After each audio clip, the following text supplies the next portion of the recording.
김진태 좆됐습니다. 저번에 선거법 관련해 검찰이 기소할 때 김진태를 기소를 안 했단 말이에요. 매니페스토 실천본부 공약 이행평가 71.4%라는 문자를 발송했는데 그게 거짓말이었다고. 예, 선거법 위반이죠. 근데 선관위는 허위사실로 했는데 검찰이 고의로 보기 어렵다고 그래서 이거를 기소를 안 했단 말이에요. 근데 이런 경우도 있네요. 법원이 아니야 이거 재판해야 돼 하고 재판하라고 결정을 했어요. 법원이.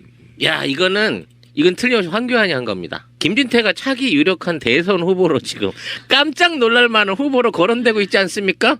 그러니까 출마를 못하게 만들기 위해서 이거 황교안이 시킨 거다. 아 좋은 생각이에요. 제가 방송에서 두 사람을 언급했어요. 대선 후보로 숨어있는 줄 알아. 여러분들과 방송에서는 김진태를 언급했고요. 타 방송에서는 나경원을 언급했거든요. 나경원은 이번에 같이 여차하면 나경원은 분위기 뜨면 대선 되려고 나가는 게 아니고요. 그런 선거 나가는데 중독되어 있는 사람이에요. 나경원은 그런 사람이야. 당장 명구스러워서 반기문 모시는 척했지만 나경원은 자기 저주를 잘 알고 있었던 거지. 반기문이 날아가면 여차하면 나갈 수 있는 사람인데 지금까지는 이제 약간 음모론에 가까운 재미삼아 얘기를 해본 거고요. 김진태 지금 외국까지 나가가지고 박근혜 탄핵받는데 집회하고 다녀요. 그러는 와중에 지금 김진태 코가 석자가 되게 생겼다. 뭔가 이거 굉장히 쌤통인데 이거. 근데 애초에 이제 검찰이 기소권을 발의를 안 한 것 자체도 그때부터 좀 봐주기 의혹이 좀 있었는데 그야말로 담장이 없어지고 나니까 이제 제대로 돌아가는 모양이 보이는 거고 지금 아마 김진태 행보에 대해서 당내나 또 같은 검찰에 있던 사람들도 너 나중에 그 솔로 될 때 보자라고 누군가가 벼르고 있었던 참에 이 기회에 칼을 뽑은 게 아닌가 싶은 생각도 드네요. 그동안 이게 나팔소 노릇을 하면서 국민들한테는 욕을 먹었을지 모르지만 당내에서 얼마나 지가 지 역할을 한다고 큰 소리 치고 다녔겠어요. 그렇겠죠. 아마 상당히 이권이라든지 당내 어떤 그 권력구도 안에서 지 능력에 넘어가는 짓거리들을 해서 모난 돌이 정막는다고 딱 그 꼴을 준비를 했을 거예요. 참 이해가 안 갑니다. 선관위가 어쨌든 검찰이 기소 무혐의 처분을 했는데도 불구하고 서울고법 형사 25부에 춘천시 선관위원회가 김 의원에 대한 불기소 처분을 취소해달라는 재정 신청을 냈는데 이걸 받아들인 거 아닙니까? 그래서 법원이 이제 재판을 하겠다라고 해서 검찰한테 기소하라고 이제 한 거죠. 이건 좀 의외예요. 아니 근데 그건 있어요. 왜냐하면은 선관위가 봐도 너무 선거법 위반이 지나쳤어요. 그렇죠. 뭐냐면은 한국 매니페스토 실천본부 공약 이행평가 71.4%로 강원도 3위라는 문자를 발송했다고. 그렇죠. 김진태가. 예. 근데 허위사실 유포죠. 그냥 허위사실이 아니고요. 그 한국 매니페스토 실천본부는 19대 국회에 개인별 공약 이행률을 공표한 사실이 없어. 아예. 그 완전한 허위사실 유포를 한 거잖아요. 굉장히 질적으로 나쁜 거네요. 근데 그 분위기 속에 검찰의 우병우 라인이 꽂혀있던 시절이란 말이에요. 그렇죠. 정확하게. 그러니까 완벽하게 친박 정치인으로 탈바꿈했던 김진태를 어떤 용도로든지 살려뒀어야 되는 상황이에요. 왜냐하면 향후에 벌어질 어떤 정계 개편이라든지 그 모든 관계에서 김진태만큼은 확실하게 총대에 메고 해줄 놈이 없었는데 이놈을 선거법 중죄로 기소를 해서 날려버리면 실제로요 박근혜 탄핵 집회 반대 집회에 김진태만 나가고 있잖아요. 그렇죠. 그 보험 관계가 있어. 그래서 워낙에 중재인 놈을 불기소해놓고 보니까 나는 그때 당시에 불기소를 했던 검찰 관계자 조사해야 된다고 보는데 법원 입장에서는 선관위가 또 그렇게 나오면은 안 받아줄 수가 없는 거죠. 그거를 딱 봤을 때 야야 요거는 기소 안 하고 재판 안 하면 안 되겠다 싶은 판단이 내려진 거거든요. 그렇죠. 선관위 업무가 문란할 가능성이 있기 때문에 이거 명확하기 때문에 이걸 만약에 기소 안 했을 경우에는 이후에 벌어질 그렇잖아요. 왜 김진태는 기소 안 하고 나는 기소해 이렇게 이제 따질 수 있잖아요. 다음 선거에서 그렇기 때문에 이제 일벌백계 하겠다는 그런 심상이라는 거죠. 선관위가. 그러고도 남는다는 거죠. 이게 명확한 허위사실 유포기 때문에. 뭐 이제 딱 이제 확대 해석을 해보자면 이런 것도 있어요. 그렇다는 거지. 뭐가 있냐면은 정부 주요 기관에 있거나 법원이나 이런 사람들도요. 사회적 분위기 또 정권 교체 시기에 어떤 분위기도 좀 보는 측면. 그렇죠. 그러니까 다른 면에서 보면 심적 주석이라는 것도 분명히 있다고 좀 보는 거거든요. 그렇죠. 그 뭐 나쁘게만 말할 건 아닌 것 같아요. 지금 뭐 부산에서 소녀상 같은 거 허락했던 구청장이라든지 각 지자체나 각 그 공무원 조직 안에서도 현재 그 민심 위반이라 그래야 되나 정권하고의 어떤 충성도를 끊어가면서 어떤 독자적인 살 길을 마련하는 움직임이 이제 자연스럽게 일어날 때가 된 거죠. 사실은 김진태가 춘천을 너무 욕보였어요. 그래서 춘천 시민들의 분노가 굉장히 지금 들끓고 있고요. 서울에까지 올라와서 집회하시잖아요. 그게 선관위에 전달됐을 가능성도 있다고 봐야 돼요. 그러면 홍준표라는 사람의 스킬로 보면 김진태가 갑자기 생각해왔던 대선 출마 카드를 꺼내면서 대선 출마하는 후보를 탄압한다 이렇게. 그랬을 가능성도 있어요. 한번 팁을 한번 드려볼게요, 진태 씨. 최순실을 보면은 우리는 그쪽을 한 뭉탱이로 봐서 다 막 음모가 있고 걔네들 살아나가려고 빠져나가려고 한다 그러지만 장시호부터 출발해가지고 그 모든 사람들이 최순실한테 등 돌리고 있는. 배신. 그래서 최순실이 특검 들어가면서 소리 지른 거 아닐까요, 괜히? 최 여사가 너무 불쌍해요. 그저 착한 마음으로 친한 언니 한번 도와주려고 따라다니면서 옆에서 시중 들고 계좌 관리해준 것밖에 없는데 극악무도한 제비 같은 놈이 나타나서 가정의 불륜을 깨고 그걸로 협박을 해갖고 온갖 이권 사업을 다 시킨 거 아니야. 그래가지고 그 협박에 못 이겨가지고 자기는 진짜 싫었는데 언니도 모르게 자기가 언니 주변에 있는 사람들한테 이렇게 저렇게 소곤소곤 해갖고 이 모든 비리를 만들어낸 거야. 오로지 가정을 지키려고 마지막까지 최선을 다했던 그런 가녀린 중년 주부의 마음 하나로 말이지. 뭔 소리를 하는 거야 지금. 지금 주장이 그거잖아, 걔들이. 아유. 박근혜가 빠져나가려고 최순실이 그냥 이상한 여자 만들어 놓는 거고, 그리고 장시호도 배신을 했고요. 그 외에 이화여대 관련해서도 사실은 최순실이 다 했다 이런 분위기로 뒤집어 씌우는 분위기고요. 최순실이 불쌍하다는 뜻은 아니고 어찌됐건 최순실이 다 뒤집어 써야 되는 그런 분위기인 건 사실 맞잖아요. 그게 이 시나리오를 최순실이 따지는 않았을 것 같은데 누가 이렇게 가혹하게 여기에다 다 몰아붙이지? 그러니까 모든 분야에서 최순실이 입김이 최순실로 통했고 최순실과 박근혜하고 통했다는 거 아닙니까? 그러니까 1차적으로 최순실이가 모든 걸 책임질 수밖에 없어요. 프레임상. 왜 그러냐면 만약에 이 죄를 나눠 가지면요.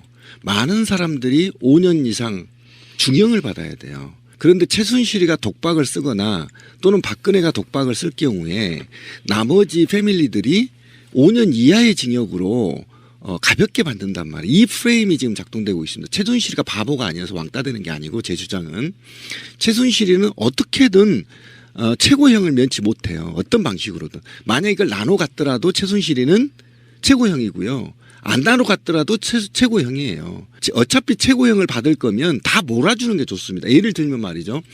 검찰이 못 찾아낸 비자금들 누가 관리할 겁니까? 장시호밖에 없어요. 그러면 장시호는 가볍게 만들어줘야 되거든요. 그럼 장시호는 태블릿 PC도 하나 더 갖다 주고 PC도 그다음에 모든 죄를 특검에 잘 보여서 형량을 낮추는 방식이 가장 좋습니다. 이 패밀리들 입장에서 봤을 때는.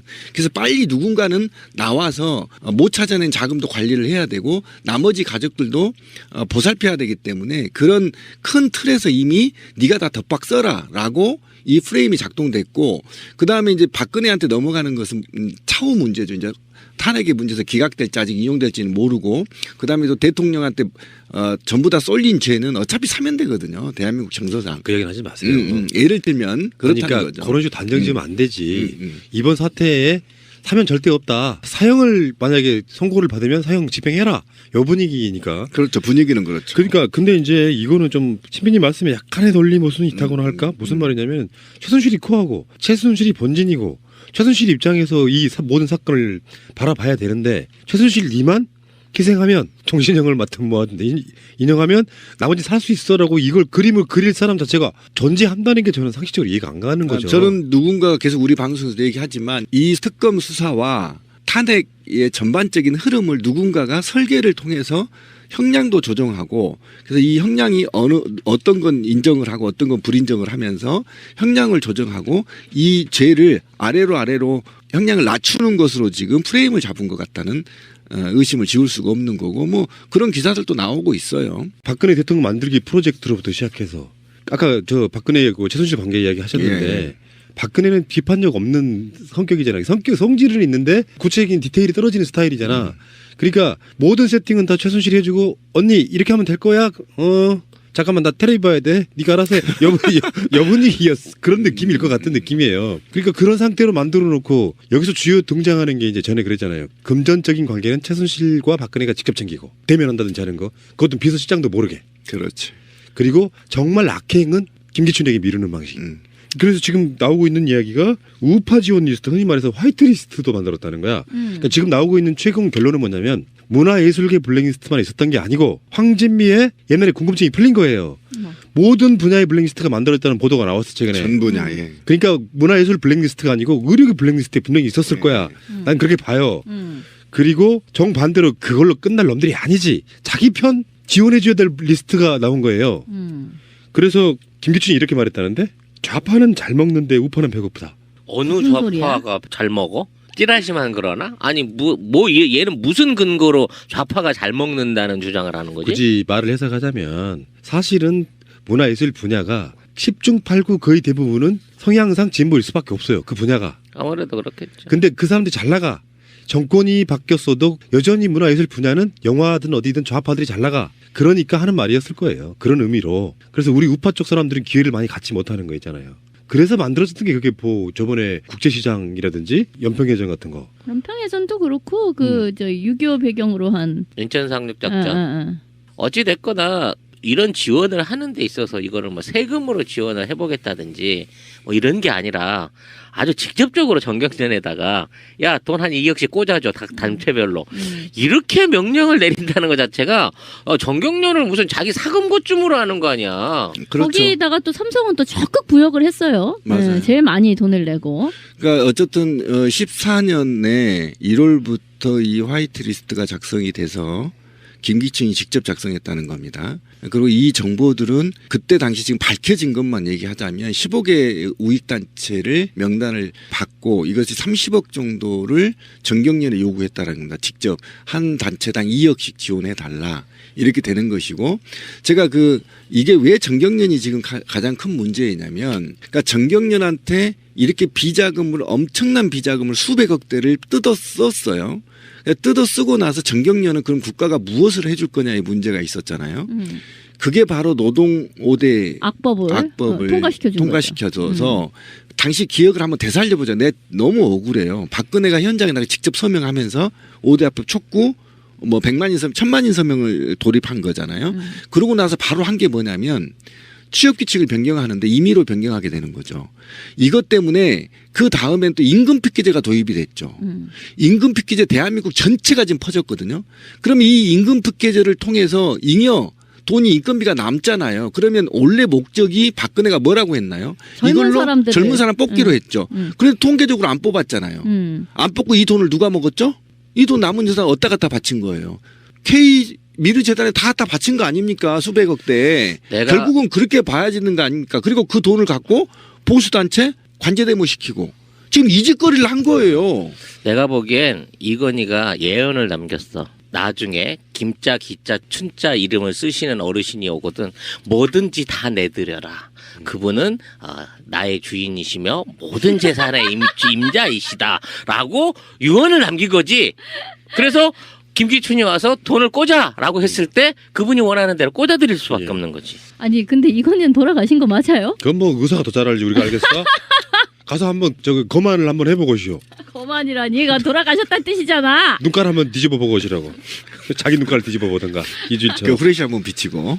또 같은 검찰에 있던 사람들도 너 나중에 그 솔로 될 때 보자라고 누군가가 벼르고 있었던 참에 이 기회에 칼을 뽑은 게 아닌가 싶은 생각도 드네요. 그동안 이게 나팔소 노릇을 하면서 국민들한테는 욕을 먹었을지 모르지만 당내에서 얼마나 지가 지 역할을 한다고 큰 소리 치고 다녔겠어요. 그렇겠죠. 아마 상당히 이권이라든지 당내 어떤 그 권력구도 안에서 지 능력에 넘어가는 짓거리들을 해서 모난 돌이 정막는다고 딱 그 꼴을 준비를 했을 거예요. 참 이해가 안 갑니다. 선관위가 많은 후보로 거론되고 있지 않습니까?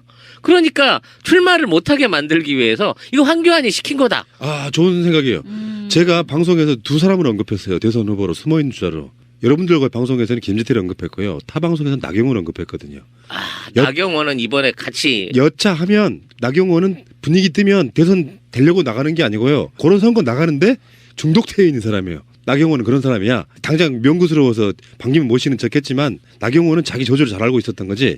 반기문이 날아가면 여차 김진태 좆됐습니다. 저번에 선거법 관련해서 검찰이 기소할 때 김진태를 기소를 안 했단 말이에요. 매니페스토 실천본부 공약 이행평가 71.4%라는 문자를 발송했는데 그게 거짓말이었다고. 예, 선거법 위반. 근데 선관위는 허위사실로 했는데 검찰이 고의로 보기 어렵다고 그래서 이거를 기소를 안 했단 말이에요. 근데 이런 경우도 있네요. 법원이 아니야 이거 재판해야 돼 하고 재판하라고 결정을 했어요. 법원이.